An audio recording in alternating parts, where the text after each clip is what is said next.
asalaamu calaykum waraxmatullaahi tacaala wabarakaatuhu daawadayaal kusoo dhowaada kulmiye janaal qeybihiisa sportska sidaan xalay idiin ballanqaadnaba macaw waxaanu eegeynaa kulamo ka tirsan horyaalka premier league oo la ciyaari doono iyo qaar ka mid a kulamada horyaalka premier league oo la ciyaaray.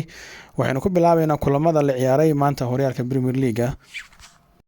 kulamada la ciyaaray horyaalka premier league waxaa ka mid ah kooxda Tottenham ayaa 3-0 kaga badisay kooxda Leeds United, halka kooxda Crystal Palace ay 2-0 ku garaacday kooxda Sheffield United. kulamada kale ee harsan horyaalka Premier League ayaan ka hadli doono aan falanqeyn doono waxaa ka mid ah kulanka dhexmari doona kooxaha Arsenal iyo West Brom.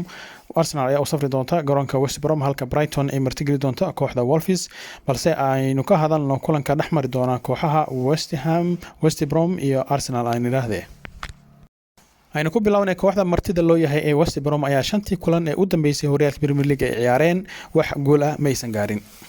laba kamid ah barbara ayay galeen, saddex kamidana waa laga badiyay. labada mar ay barbarada galeen waxay la galeen kooxaha Man City iyo Liverpool ay ku booqdeen garoomadooda.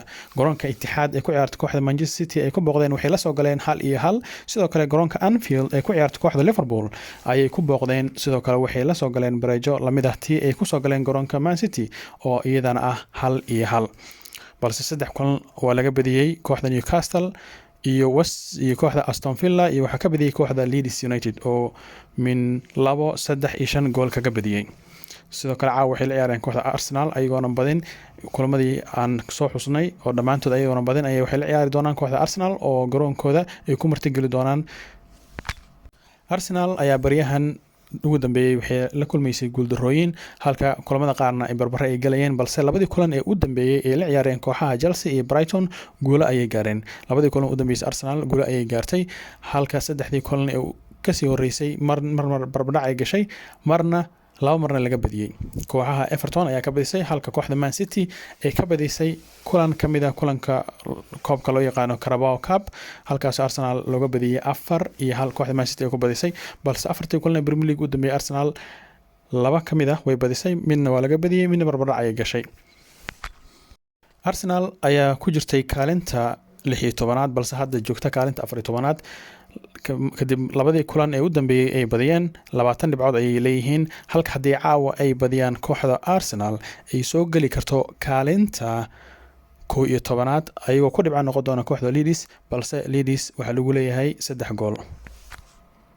kooxda West Brom sidoo kalena waxay leedahay 8 dhibcood, waa kooxda labaad ee ugu hooseysa horyaalka Premier League ayagoona leh 8 dhibcood, waxayna ku jiraan kaalinta 19aad.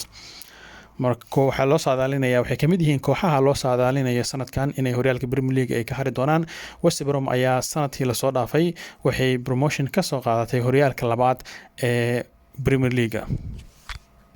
Arsenal ayaa la filayaa inay kusoo gasho line-up lamid ah kulankii u dambeeyay markii Brighton ay kaga badiyeen 1-0, halkaasi oo kusoo bilowday goolahayaha sida aragtaan Leno.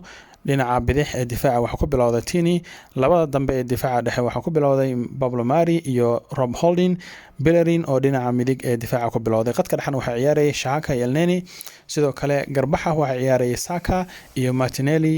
Smith Rowe wuxuu ciyaarayay qaybta dhexe ee weerarka, halka Aubameyang uu ciyaarayay striker. sidaas ayaa la filayaa Arsenal inay kusoo bilaabato line-up lamida line-upkii ay ku ciyaarayeen kulankii Brighton. haddayna fiirino kulamada kale ee la ciyaaray horyaalada kala duwan ee adduunka, horyaalka La Liga ee Spain kooxda Villarreal ayaa 2-1 kaga badisay kooxda Levante, halka kooxda Real Betis ay bareejo 1-1 ah la gashay kooxda Sevilla. Getafe ayaa la filayaa caawa inay la ciyaarto kooxda Real Valladolid 8:15 fiidnimo xagga geeska Afrika. sidoo kale kooxda Real Madrid ayaa ayadana la filayaa inay la ciyaarto kooxda Celta Vigo 11 habeenkii markay tahay dhinaca saacadda bariga Afrika. sidoo kale haddaynu eegno horyaalka wadanka Germany, kooxda Arminia Bielefeld ayaa 1-0 loogaga badiyay, waxaana kaga badisay kooxda Borussia Mönchengladbach. Frankfurt ayaa 2-1 kaga badisay kooxda Bayer Leverkusen. Cologne ayaa 1-0 looga badiyay gurigeeda iyadoo joogta, kooxda waxaa kaga badisay kooxda Augsburg, halka Hoffenheim ay 1-3 looga badiyay kaga badisay kooxda Freiburg. Freiburg ayaa wax ku badisay 3-1 kaga badisay kooxda Hoffenheim, halka Werder Bremen 2-0 loogaga badiyay gurigooda, waxaana kaga badisay kooxda Union Berlin. sidoo kale caawa waxaa la ciyaari doonaa 2 kulan oo ka tirsan horyaalka wadanka Germany. Hertha Berlin ayaa waxay la ciyaari doontaa Schalke 04 halka Stuttgart ay martigeli doonto kooxda Leipzig. aad baad mahadsantihiin asxaabta ku xiran janaalkan. haddii aadan ku xirnayn janaalkan fadlan saar subscribe, share la wadaag asxaabtaada, sidoo kale qaybta commentiga waxaa nooga reebtaa wax alaal wixii ra'yigaaga iyo fikradaada ah. aad baad mahadsantihiin. assalaamu calaykum waraxmatullaahi tacaala wabarakaatuh.